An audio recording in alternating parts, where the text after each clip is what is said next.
स्वागत है आप सभी का आपके अपने YouTube चैनल कानून वाला पर। इस सीरीज़ में हम लोग डिस्कशन कर रहे हैं AIB के प्रीवियस ईयर क्वेश्चंस के बारे में, और इसके साथ साथ जुडिशरी के जो भी एग्ज़ाम्स हैं उन सभी एग्ज़ाम्स में ये MCQ क्वेश्चन बहुत महत्वपूर्ण होने वाले हैं, चाहे आपका PCSJ हो, चाहे आपका APO का एग्ज़ाम हो, क्योंकि क्वेश्चन तो यहीं से आने हैं MCQ जो आपका बहुत इंपॉर्टेंट क्वेश्चन रहने वाले हैं। चलिए स्टार्ट करते हैं। ये हमारा तीसरा वीडियो है कॉन्स्टिट्यूशन लॉ का। क्वेश्चन नंबर 101 है, राष्ट्रपति आपातकाल घोषित करती हुई उद्घोषणा से संबंधित अशुद्ध अभिकथन चिह्नित करें। यह संसद के प्रत्येक सदन के समक्ष अवश्य रखी जानी चाहिए। यह साधारण बहुमत द्वारा अनुमोदित अवश्य होनी चाहिए। यह विशेष बहुमत अर्थात उपस्थित एवं मतदान करते हुए 2/3 बहुमत द्वारा अनुमोदित समर्थन अवश्य होनी चाहिए। यह पारित किए जाने की तिथि के 6 माह की अवधि के लिए प्रवृत्त रहेगी। 101 का सही उत्तर है खा। यह साधारण बहुमत द्वारा अनुमोदित होनी चाहिए जो आपातकाल की घोषणा है। ठीक है, ये अशुद्ध कथन है, बाकी ये सत्य है, ये अशुद्ध है। साधारण बहुमत की आवश्यकता नहीं होती है। एक बार इंदिरा जी बन गई, उसके बाद इसमें परिवर्तन कर दिया गया, विशेष बहुमत चाहिए होता है 2/3 का। ये गलत है। ठीक है, अगला प्रश्न है हमारा 102 नंबर। भारतीय संविधान भारतीय नागरिकों को निम्नलिखित अधिकार गारंटी करता है। धर्म, प्रजाति, जाति, लिंग या जन्मस्थान के अधिकार पर विभेदित नहीं किया जाना। लोक नियोजन में अवसरों की समता, बोलने और अभिव्यक्ति, जमाव, संघ, संचालन, निवास एवं वृत्ति की स्वतंत्रता, उपरोक्त सभी। 102 का सही उत्तर है घ। ये सभी सत्य हैं। अगला प्रश्न है, उच्च न्यायालय एक अभिलेख न्यायालय है और उसकी अवमानना हेतु दंडित करने की शक्ति को निम्नलिखित सम्मिलित करते हुए समस्त शक्तियाँ रखता है। शुद्ध या खा नंबर आंशिक रूप से शुद्ध, क्योंकि यद्यपि उच्च न्यायालय अभिलेखों का एक न्यायालय है किंतु इसमें अवमानना हेतु दंडित करने की शक्ति का अभाव है। गलत। ग नंबर आंशिक रूप से सत्य, क्योंकि यद्यपि उच्च न्यायालय अपनी अवमानना हेतु दंडित करने की शक्ति से निहित है किंतु वह अभिलेख का न्यायालय नहीं है। घ नंबर अशुद्ध, क्योंकि उच्च न्यायालय ना तो अभिलेख का एक न्यायालय है और ना ही अवमानना हेतु दंडित करने के लिए निहित शक्ति है। 103 का सही उत्तर है का। ये बात शुद्ध है कि उच्चतम न्यायालय एक अभिलेख न्यायालय भी है और इसके साथ साथ अपनी अवमानना के लिए दंडित भी कर सकता है। ये गलत है। अगला प्रश्न है 104, परमादेश की रिट के संबंध में निम्नलिखित अभिकथनों में से कौन सा अशुद्ध है? ध्यान रखना, अशुद्ध है, गलत। का परमादेश से उच्चतम न्यायालय द्वारा एक लोक अधिकारी के लोक कर्तव्यों की प्रवृत्ति में कुछ करने या करने से विरत रहने के लिए समादेश करता हुआ एक आदेश तात्पर्य है। खा परमादेश होता है तब जब एक लोक प्राधिकारी के समक्ष पर एक आज्ञापक कर्तव्य का अनुपालन करने में असफलता है किंतु नहीं होती है यदि ऐसी असफलता एक विवेकाधीन कर्तव्य के संबंध में है। ग परमादेश की इप्सा निजी व्यक्तियों या संगठनों के विरुद्ध नहीं की जा सकती। घ परमादेश संविधात्मक दायित्वों को प्रवृत्त करने के लिए जारी किया जा सकता है।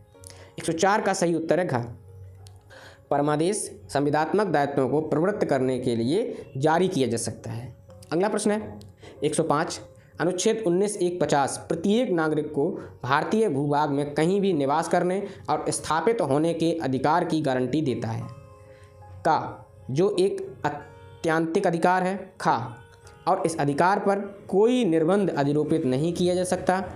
और गा किंतु इस अधिकार को सामान्य जन के हित में या अनुसूचित जातियों के हित के संरक्षणार्थ निर्बंधित किया जा सकेगा। या फिर घा, का और खा दोनों।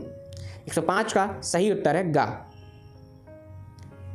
किंतु इस अधिकार को सामान्य जन के हित में अनुसूचित जाति एवं जनजातियों के हित में संरक्षणार्थ निहित निर्बंधित किया जा सकता है। अगला प्रश्न है 106, इस तथ्य के बावजूद कि आवेदक ने समस्त अपेक्षित शर्तें पूर्ण कर दी हैं तब अनुज्ञापन अधिकारी आवेदक को अनुज्ञप्ति जारी करने से इनकार करता है या असफल रहता है। निषेध की रिट होती है, परमादेश की रिट होती है, उत्प्रेषण की रिट होती है, बंदी प्रत्यक्षीकरण की रिट होती है। 106 का सही उत्तर है खा, परमादेश की रिट। अगला प्रश्न है 107, अनुच्छेद 13 निम्नलिखित में से किसके लिए न्यायिक पुनर्समीक्षा का प्रावधान करता है? भारत में समस्त भूतकाल की विधियाँ, भारत में समस्त भविष्य की विधियाँ, दोनों का और खा, उपरोक्त में से कोई नहीं। अनुच्छेद 13 सही उत्तर है इसका गा, का और खा दोनों, समस्त भूतकाल और समस्त भविष्य की विधियाँ। अगला प्रश्न है 108। विदेशी नागरिक संविधान के अधीन गारंटी किए गए निम्नलिखित अधिकारों के लिए हकदार हैं। विधि के समता, विधियों की एक समान संरक्षा, जीवन एवं व्यक्तिगत स्वतंत्रता का अधिकार, उपरोक्त सभी। सही उत्तर है इसका घ, ये सभी। अगला प्रश्न है, एक विदेशी चुनाव के लिए अपना मतदान कर सकता है, शुद्ध अशुद्ध। 109 का सही उत्तर है ख, अशुद्ध, गलत, नहीं कर सकता। अगला प्रश्न है, विषय वस्तु से संबंधित विधायी शक्ति के बारे में का सूची 1 अर्थात संघ सूची में सम्मिलित विषयों पर विधान की शक्ति रखती है। राज्य विधायक का सूची 2 अर्थात राज्य सूची में सम्मिलित विषयों पर विधान की शक्ति रखती है। संसद एवं राज्य विधायक का दोनों 3 अर्थात समवर्ती सूची में सम्मिलित विषयों पर विधान की शक्ति रखती है। या उपरोक्त में से अभिकथन अशुद्ध है। 110 का सही उत्तर है घ, उपरोक्त सभी अभिकथन अशुद्ध हैं। अगला प्रश्न है हमारा 111 नंबर, निम्नलिखित मौलिक अधिकारों में से कौन विदेशियों को उपबंध है? का 6 स्वतंत्रताएं तथा अधिकार अर्थात बोलना, अभिव्यक्ति, सभा, संगम, संचालन, निवास और वृत्ति की स्वतंत्रताएं। खा संस्कृति एवं शैक्षिक स्वतंत्रताएं। गा का और खा दोनों। घा ना तो का और ना ही खा। तो इनमें से कौन कौन सी स्वतंत्रताएं हैं, मौलिक अधिकार हैं जो विदेशियों को भी प्राप्त हैं? 111 का सही उत्तर है गा, दोनों। ये दोनों तरह के अधिकार विदेशियों को प्राप्त हैं। ठीक है। अगला प्रश्न है 112 नंबर, नागरिकता किसके द्वारा खोई जा सकती है? कौन व्यक्ति जो नागरिकता का त्याग कर सकता है? किन तरीकों से नागरिकता को छोड़ा जा सकता है? त्याग की घोषणा, त्याग देने की घोषणा, समाप्ति, वंचित होने से, या उपरोक्त में से कोई नहीं। 112 का सही उत्तर है घ, उपरोक्त में से कोई नहीं। इन किसी भी तरीके से नागरिकता को नहीं खोया जा सकता। अगला प्रश्न है 113 नंबर, शब्द राज्य सम्मिलित करता है? का संघ की कार्यपालिका एवं विधायिका। ख राज्य की कार्यपालिका और विधायिका। भारतीय भूभाग के भीतर और भारत सरकार के नियंत्रणाधीन समस्त स्थानीय और अन्य प्राधिकारी। प्रत्येक का खा गा घा। तो राज्य शब्द के अंतर्गत क्या क्या शामिल है, इसकी डिफिनेशन दोस्तों हम लोग आर्टिकल 12 में पढ़ चुके हैं। इसमें ये सभी चीज़ें शामिल होती हैं। राज्य संघ की कार्यपालिका विधायिका, राज्य की कार्यपालिका विधायिका और भारतीय भूभाग में नियंत्रणाधीन समस्त अन्य प्राधिकारी। ठीक है। अगला प्रश्न है 114, निम्नलिखित में से किस मामले में अदालत ने कथित किया कि जीवन के अधिकार में मरने का अधिकार भी शामिल नहीं है? AIB 2019 का प्रश्न है। तो वो कौन सा मामला था जिसमें सर्वोच्च न्यायालय ने यह निर्धारित किया कि जीने के अधिकार में मरने का अधिकार शामिल नहीं है? ऐसा नहीं है कि किसी व्यक्ति को जीने का अधिकार है तो व्यक्ति कह लगे कि हमें मरने का भी अधिकार है। ठीक है। का राज्य बनाम संजय कुमार भाटिया। खा श्रीमती ज्ञान कौर बनाम पंजाब राज्य, या फिर आर बनाम हिलेडे, या पी रथिनम बनाम यूनियन ऑफ इंडिया। तो किस में मरने के जीने का अधिकार है लेकिन मरने का अधिकार नहीं है, माननीय सर्वोच्च न्यायालय ने निर्धारित किया? सही उत्तर है घ, पी रथिनम बनाम यूनियन ऑफ इंडिया। अगला प्रश्न है 115 नंबर, निम्नलिखित में से किस आधार पर बोलने एवं व्यक्ति स्वतंत्रता का अधिकार पर निर्बंधन आरोपित किया जा सकता है? किस आधार पर? भारत की वस्तु संप्रभुता एवं सत्यनिष्ठा, राज्य की सुरक्षा, एक अपराध का दुष्प्रेरण, या उपरोक्त का कोई एक या अधिक। तो किस आधार पर बोलने की स्वतंत्रता, अभिव्यक्ति स्वतंत्रता पर निर्बंध लगाया जा सकता है? 115 का सही उत्तर है घ, उपरोक्त में से किसी भी एक तरीके पर, या तो भारत की संप्रभुता एवं सत्यनिष्ठा, या राज्य की सुरक्षा, या एक अपराध का दुष्प्रेरण। इन सभी तरीकों से, तीनों तरीकों से व्यक्ति की अभिव्यक्ति स्वतंत्रता पर निर्बंधन लगाए जा सकते हैं। अगला प्रश्न है 116, न्यायिक पुनर्विलोकन की शक्ति निहित है उच्चतम न्यायालय में, उच्च न्यायालय में, जिला न्यायाधीश न्यायालय में, या उपरोक्त का केवल का और खा? 116 का सही उत्तर है घ, उपरोक्त का और खा। अगला प्रश्न है 117 नंबर, किसी विधि के न्यायिक पुनर्विलोकन पर यदि उच्च न्यायालय यह निष्कर्ष निकालता है कि यह मौलिक अधिकारों में से किसी का उल्लंघनकारी है तो उच्चतम न्यायालय इसे असंवैधानिक घोषित कर देगा, विधायिका को एक नवीन विधान प्रतिस्थापित करने के लिए निर्देश कर सकता है, इस विस्तार का विधि का उपांतरण कर सकता है जहाँ तक मौलिक अधिकारों का उल्लंघन नहीं करती, निर्देश कर सकता है कि ऐसे विरोधाभासी विधि संविधि के किताब से सदा के लिए हटा दी जाए। 117 का सही उत्तर है का, इसे असंवैधानिक घोषित कर सकता है। अगला प्रश्न है हमारा 118 नंबर, संविधान की समग्रता अवश्य पढ़ा जाना चाहिए, उसे प्रत्येक भाग के लिए और निम्नलिखित में से समस्त प्रयास किए जाने चाहिए: सामंजस्य स्थापित करने के लिए, उल्लंघन करने के लिए, समीकरण हेतु, पृथक्करण हेतु। 118 का सही उत्तर है ए सामंजस्य स्थापित करने के लिए। अगला प्रश्न है 119 नंबर, राज्य का राज्यपाल निम्नलिखित में से किसके द्वारा नियुक्त किया जाता है? भारत का राष्ट्रपति, भारत का प्रधानमंत्री, संबंधित राज्य का मुख्यमंत्री या संसद?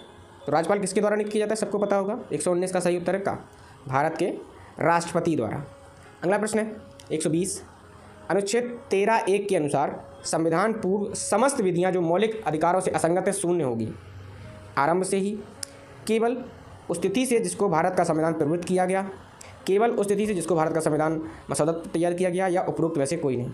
तो अनुच्छेद 13(1) के अंतर्गत संविधान पूर्व विधियाँ असंगत होंगी, शून्य होंगी। कब से? 120 का सही उत्तर है खा, केवल उस तिथि से जिसको भारत का संविधान प्रवृत्त किया गया। ठीक है। अगला प्रश्न है हमारा 121 नंबर, प्रत्येक प्रतिनिहित विधायन है मात्र अधिनियम का अधीन, न्यायिक पुनर्विलेखन के अधीन, संसदीय नियंत्रण के अधीन, उपरोक्त सभी शुद्ध हैं। 121 का सही उत्तर है गा, उपरोक्त सभी शुद्ध हैं। अगला प्रश्न है 122, बेगार भारत के संविधान द्वारा निषिद्ध है के अनुच्छेद 21, अनुच्छेद 12, अनुच्छेद 14, अनुच्छेद 23। बेगार किस में निषिद्ध किया गया है? अनुच्छेद 23 में। अगला प्रश्न है 124 नंबर, आच्छादन का सिद्धांत कहता है कि एक विधि जो मौलिक अधिकारों का उल्लंघन करती है आरंभिकता आकृत है, परिवर्तनीय और निष्क्रिय रहती है किंतु मृत नहीं है, आरंभ से ही आकृत या शून्य नहीं है, उपरोक्त का और खा दोनों। 123 का सही उत्तर है का और खा दोनों। अगला प्रश्न है 124 नंबर, संविधान का अनुच्छेद 13(2) अधीन राज्य निषिद्ध है किसी विधि की रचना करने से, किसी विधि की विरचना करने से, मौलिक अधिकारों में से किसी के उल्लंघनकारी, समवर्ती सूची में प्रचलित किसी विषय पर विधि की रचना से, संघ सूची में किसी विषय पर विरचित रचना के लिए। तो अनुच्छेद का 13(2) किसके लिए है? 124 का सही उत्तर है खा, किसी विधि की विरचना न करने से जो मौलिक अधिकारों में किसी की उल्लंघनकारी है। अगला प्रश्न है 125 नंबर, अनुच्छेद 20(1) के अनुसार एक व्यक्ति किसी अपराध के लिए दोष सिद्ध किया जा सकेगा एक विधि के अधीन जो अपराध करने के समय प्रवृत्त है, तदुपरांत किसी विधि के अधीन नहीं। तदुपरि एक विधि के अधीन जो अपराध करने के समय प्रवृत्त नहीं थी, एक विधि के अधीन जो अपराध करने के समय प्रवृत्त थी, तदुपरांत विधि के अधीन, एक विदेशी विधि के अधीन। 125 का सही उत्तर है का, एक ऐसी विधि जो उस समय लागू थी जब अपराध किया जा रहा था। ठीक है। अगला प्रश्न है 126 नंबर, यदि राज्य मौलिक अधिकारों के उल्लंघनकारी किसी विधि की विरचना करता है तो ऐसी विधि पूर्णतः अधिकारातीत और शून्य होगी। अधिकारातीत, शून्य और उल्लंघन विस्तार तक प्राधिकार के वैध और अधीन और वैध, उल्लंघन के विस्तार तक प्राधिकार के अधीन। 126 का सही उत्तर है खा। अगला प्रश्न है 127,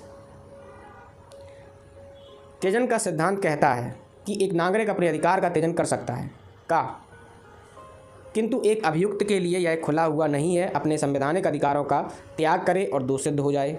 किंतु जहां अभियुक्त एक नागरिक नहीं है तो वह अपने अधिकारों का त्याग और दोष सिद्ध होने के लिए स्वतंत्र है। किंतु एक अभियुक्त जो अनिश्चित नागरिकता है, जिसकी अनिश्चित नागरिकता है, अधिकारों का अभियान कर सकता है और दोष सिद्ध हो सकता है। किंतु जहां नागरिक की किसी अपराध का अभियुक्त है तो वह अपने संवैधानिक अधिकारों का त्याग कर सकता है और दोष सिद्ध हो सकता है। 127 का सही उत्तर है ए का, किंतु एक अभियुक्त के लिए यह खुला हुआ नहीं है कि अपने संवैधानिक अधिकारों का त्याग करे और दोष सिद्ध हो जाए। कोई भी व्यक्ति अपने अधिकारों का, जो संवैधानिक अधिकारों से दिए गए, उनको त्याग नहीं कर सकता चाह कर भी। अगला प्रश्न है 128 नंबर, समानता का अधिकार भारत के संविधान के किस अनुच्छेद के अधीन गारंटीकृत किया गया है? अनुच्छेद 10, 12, 14 से 18 या 12? 128 का सही उत्तर है गा, 14 से 18 तक समानता के अधिकारों के बारे में गारंटीकृत किया गया संविधान में। अगला प्रश्न 129, भारत का संविधान अनुच्छेद 14 विधि के समझ समता और विधि के समझ समता के सामान्य सिद्धांतों को साकार करता है, व्यक्तिगण के मध्य अयुक्तियुक्त विभेद का निषेध करता है, का और खा दोनों, ना तो का और ना ही खा। 129 का है गा, ये दोनों चीज़ें अनुच्छेद 14 करता है। अगला प्रश्न है 130, विधि के समझ समता से तात्पर्य है एक समान लोगों के मध्य विधि एक समान होनी चाहिए, एक समान लोगों के मध्य विधि एक समान प्रशासन होनी चाहिए, एक समान लोगों के साथ एक समान व्यवहार किया जाना चाहिए, उपरोक्त सभी। 130 का सही उत्तर है ये सभी, ये तीनों चीज़ें होनी चाहिए विधि के समझ समता के अंतर्गत, यही इसका मतलब है। अगला प्रश्न है 131, एक नागरिक द्वारा सभा करने के अधिकार का प्रयोग किया जा सकेगा, बशर्ते सभा शांतिपूर्वक हो, सभा शांति विहीन हो। का और खा दोनों, ना तो का ना ही खा। सही उत्तर है कोई भी नागरिक अधिकार है कि वह सभा कर सके, शांति हो और सभा शांति विहीन। का और खा दोनों। अगला प्रश्न है 132। शब्दावली विधि का एक समान संरक्षण इंगित करता है। क्या इंगित करता है विधि का एक समान संरक्षण? कि किन्हीं समान परिस्थितियों में व्यक्तियों के साथ समान व्यवहार किया जाएगा, विशेषाधिकार और दायित्व दोनों के प्रति। एक समान विधि एक समान स्थिति में सभी को प्रायोजित की जानी चाहिए और एक व्यक्ति जो और अन्य व्यक्ति के मध्य कोई विभेद नहीं होना चाहिए। एक समान के साथ एक समान व्यवहार होना चाहिए, विभिन्न लोगों के साथ एक समान व्यवहार नहीं होना चाहिए। उपरोक्त सभी। 132 का सही उत्तर है घ। ये सभी चीज़ें विधि का समान संरक्षण को इंगित करती हैं। ठीक है, अगला प्रश्न है हमारा 133 नंबर।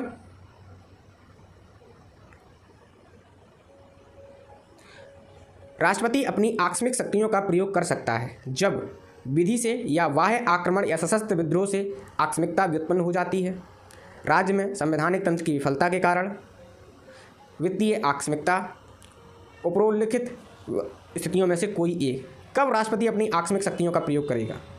सही उत्तर है इसका घ। ये तीन तरीकों में से किसी भी तरीके से, वित्तीय आकस्मिकता हो, राज्य में संवैधानिक तंत्र की विफलता हो या बाह्य आक्रमण हो, तो राष्ट्रपति आकस्मिक शक्तियों का अपना प्रयोग करेगा, इमरजेंसी पावर्स का। ठीक है, अगला प्रश्न है हमारा 134 नंबर। भारत का संविधान किस अधिकार की गारंटी करता है? अनुच्छेद 29(1) के अधीन भाषा, विधि या संरक्षकता के लिए। अनुच्छेद 32(1) के अधीन मौलिक अधिकारों के प्रवर्तन, उच्च न्यायालय में अभिलिखित के लिए। का और खा दोनों, ना तो का और ना का। 134 का सही उत्तर है गा।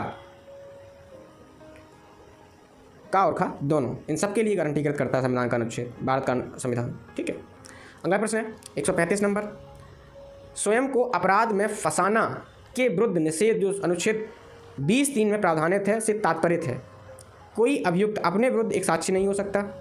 कोई अभियुक्त अपने जेज से प्रविष्ट होने और सत्य कथन करने के लिए हकदार नहीं है, प्रकोष्ठ से। कोई अभियुक्त को स्वयं के विरुद्ध साक्षी होने के लिए विवश नहीं किया जा सकता। किसी अभियुक्त को साक्षी प्रकोष्ठ में प्रविष्ट होने और सत्य कहने के लिए विवश नहीं किया जा सकता। 135 का सही उत्तर है गा। किसी अभियुक्त को स्वयं के विरुद्ध साक्षी होने के लिए विवश नहीं किया जा सकता। अगला प्रश्न है 136 नंबर। भारत के संविधान का अनुच्छेद 14 वर्गीकरण की अनुमति नहीं देता है। वर्गीकरण की अनुमति देता है किंतु वर्गीकरण विधायन का निषेध करता है।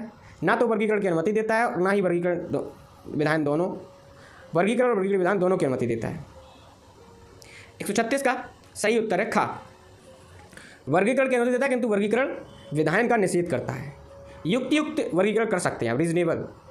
अगला प्रश्न है 137 नंबर। राष्ट्रपति को पद से हटाया जा सकता है। का संविधान का उल्लंघन हेतु तो महाभियोग प्रक्रिया द्वारा, इस निमित्त भारत के उच्च न्यायालय के निर्देश के द्वारा, ना तो महाभियोग ना उच्च न्यायालय के निर्देश द्वारा, ना तो महाभियोग ना उच्च न्यायालय के निर्देश के द्वारा और ना ही उच्चतम न्यायालय के निषेध द्वारा। भारत का संविधान अनुच्छेद 14 के अनुसार विधायिका द्वारा। 137 का सही उत्तर है का। संविधान के उल्लंघन हेतु महाभियोग के द्वारा उसको हटाया जा सकता है। किसको? राष्ट्रपति को। ठीक है, अगला प्रश्न है भारत का संविधान अनुच्छेद 14 के अनुसार विधायिका निर्दिष्ट लक्ष्यों को प्राप्त करने के लिए युक्त वर्गीकरण कर सकता है, बशर्ते कि ऐसा वर्गीकरण मनमानापूर्ण, कृत्रिम और अपवंचक नहीं हो। अनुच्छेद 14 वर्गीकरण कैसे अनुसार विधायिका क्या कर सकती है? खा, इस बात के होते हुए भी कि क्या ऐसा वर्गीकरण युक्त है या नहीं, विनिर्दिष्ट लक्ष्यों को प्राप्त करने के लिए वर्गीकृत कर सकती है। विनिर्दिष्ट लक्ष्य की प्राप्ति हेतु युक्त वर्गीकरण कर सकती है और ऐसा वर्गीकरण मनमानापूर्ण होगा। विनिर्दिष्ट लक्ष्यों की प्राप्ति हेतु कोई वर्गीकरण को वर्जित है। 138 का सही उत्तर है का। विनिर्दिष्ट लक्ष्यों को प्राप्त करने के लिए युक्त वर्गीकरण कर सकती है, बशर्ते कि ऐसा वर्गीकरण मनमानापूर्ण, कृत्रिम और अपवंचक नहीं हो। ठीक है, अगला प्रश्न है 139 नंबर। एक वर्गीकरण की युक्त कहा जाता है यदि वह कृत्य के उद्देश्यों के साथ विवेक सम्मत संबंध रखती हो, सुग्राह्य अंतर आधारित है, शुद्ध अशुद्ध। 139 का सही उत्तर है का, शुद्ध। अगला प्रश्न है भारत के संविधान का अनुच्छेद 15(1) राज्य को निम्नलिखित आधारों पर वर्गीकृत नागरिकों के मध्य विभेद करने से निषेध करता है। धर्म, प्रजाति, जाति, लिंग, जन्मस्थान या राजनीतिक संबद्धता। धर्म, जाति, प्रजाति, लिंग या इनमें से कोई, किंतु जन्मस्थान नहीं। प्रजाति, जाति, जन्मस्थान या इनमें से कोई, किंतु लिंग या धर्म नहीं। धर्म, प्रजाति, जाति, लिंग, जन्मस्थान या इनमें से कोई नहीं। 140 का सही उत्तर है घ।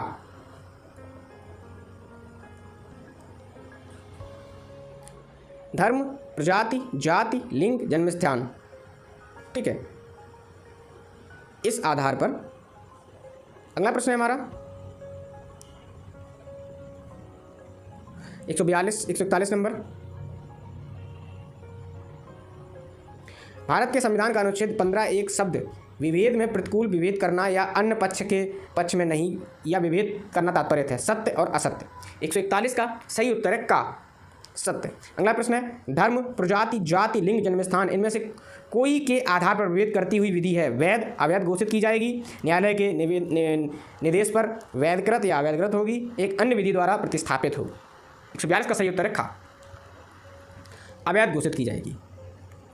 अगला प्रश्न है निम्नलिखित में से कौन से बाद में उच्चतम न्यायालय ने अब निर्धारित किया कि एक संवैधानिक संशोधन अनुच्छेद 13(2) के अंतर्गत अर्थ के भीतर कानून है और इसलिए यदि वह किसी भी मौलिक अधिकारों का भंग करता है तो वह शून्य अमान्य घोषित किया जाएगा। ये भी 2013 में है। सज्जन सिंह बनाम राजस्थान राज्य, केशवानंद भारती बनाम केरल राज्य, इंदिरा साहनी बनाम भारत संघ, गोलकनाथ बनाम पंजाब राज्य। 143 का सही उत्तर है घ, गोलकनाथ बनाम पंजाब राज्य में ये बात कही थी।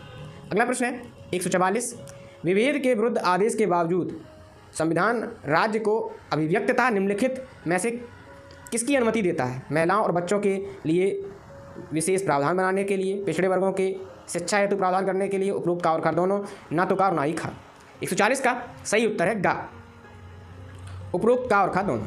अगला प्रश्न है 145 यदि उच्च न्यायालय उच्च जाति की लड़की अनुसूचित जाति यदि उच्च जाति की लड़की अनुसूचित जाति के लड़के से शादी करती है तो का अनुसूचित जाति लड़की अनुसूचित जाति के लिए तात्पर्य आरक्षण का लाभ उठाने के लिए हकदार हो जाती है।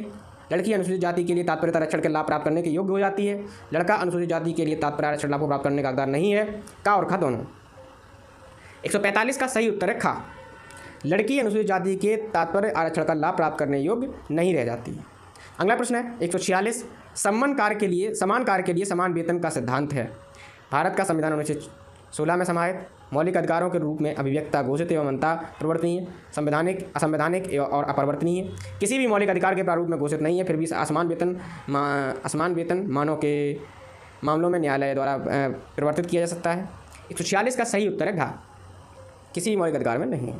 अगला प्रश्न है 147 भारत के संविधान का अनुच्छेद 17 महत्वानुसार है अस्पष्टता विनिष्ट हो गई है। अस्पष्टता का किसी रूप में व्यवहार निषिद्ध है। उपरोक्त का और खा दोनों, ना तो का और ना ही खा। 147 का सही उत्तर है गा, का और खा दोनों। अस्पष्टता विनिष्ट हो गई है और अस्पष्टता किसी भी प्रारूप में नहीं है। अगला प्रश्न है 148 अनुच्छेद 19 के अधीन गारंटीकृत की गई 6 स्वतंत्रताएं का ना तो निर्बंधित की जा सकेंगी और ना ही वापस ली जा सकेंगी। अत्यांतिक हैं, उन पर कोई निबंधन अधिरोपित नहीं किया जा सकता। अत्यांतिक नहीं है, युक्तिक निबंधन लगाए जा सकते हैं, उपरोक्त में से कोई नहीं। 148 का सही उत्तर है गा, अत्यांतिक नहीं है, उन पर युक्त निबंधनों के अधीन है। ठीक है। अगला प्रश्न है 149 अनुच्छेद 19(1) के अधीन अधिकारों पर निर्बंधन केवल अधिशासी अनुदेशों द्वारा अधिरोपित किए जा सकेंगे, या तो अधिशासी अनुरोधों द्वारा या विधि द्वारा अधिरोपित किए जा सकेंगे।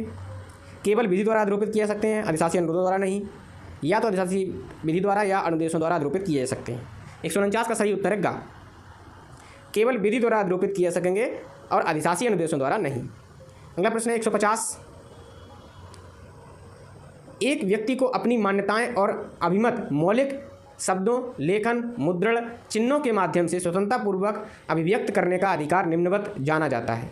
भाषण एवं अभिव्यक्ति स्वतंत्रता, अभिव्यक्ति की स्वतंत्रता, सभा में बोलने की स्वतंत्रता, लिखने की स्वतंत्रता। 150 का सही उत्तर है का,